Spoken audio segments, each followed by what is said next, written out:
Hey, welcome back to My Empty Nest. So I have some bad news, some good news, and some great news. So the bad news is that this video is not about flooring. The build went really fast, faster than I could keep up with, and I just didn't get a chance to do the flooring video. However, the good news is if you're really interested in the details of how I attach the flooring to the trailer, that's really well documented with tons of pictures and tutorials on my blog at mytinyemptynest.com. Now the great news is, as you can see, the great news is we made a ton of progress. Today we're actually going to talk about headers, and we're going to talk about how I attached the house to the trailer. So come on in, I'll show you around.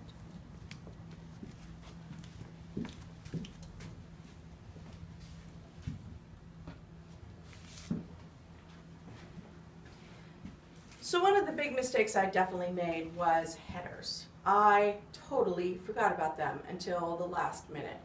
Now, headers are not something that's carried by the local lumber store, so when you forget headers, you have to really run around like chicken with your head cut off trying to find them.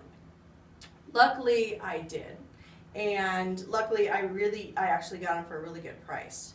But the main thing about the headers for this particular design is I didn't realize when I designed the loft to end right in the middle of the fender that I would need so much header to take that load.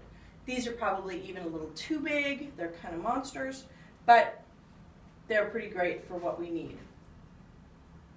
The other thing is, as you can tell here, I also have a window header over the fender header. Anyways, needless to say, my 2 cents worth, or my advice would be, don't forget headers. I did. It definitely caused me a bit of stress and cost me a little bit of money to run around and figure it out at the last minute.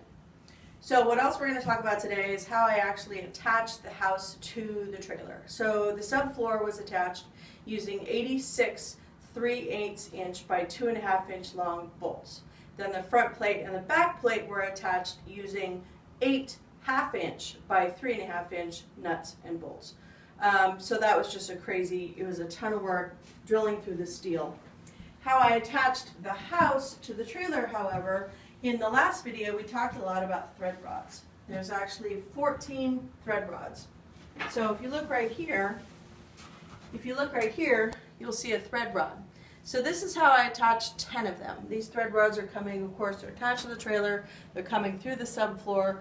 We drilled holes in the base plates, and they're attached also with construction adhesive, as well as a washer and a bolt. So 10 of the 14 thread rods are attached like that. 4 of the thread rods help anchor these things. These are hurricane clips.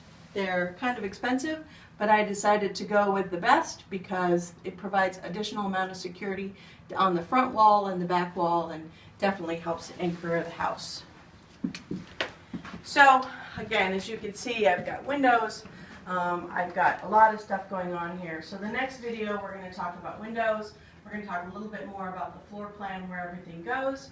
And in the meantime, if you have any questions, or if you'd like to contact me or see a little bit more about my story, again, you can reach me at mytinyemptynest.com, and have a good day. Bye.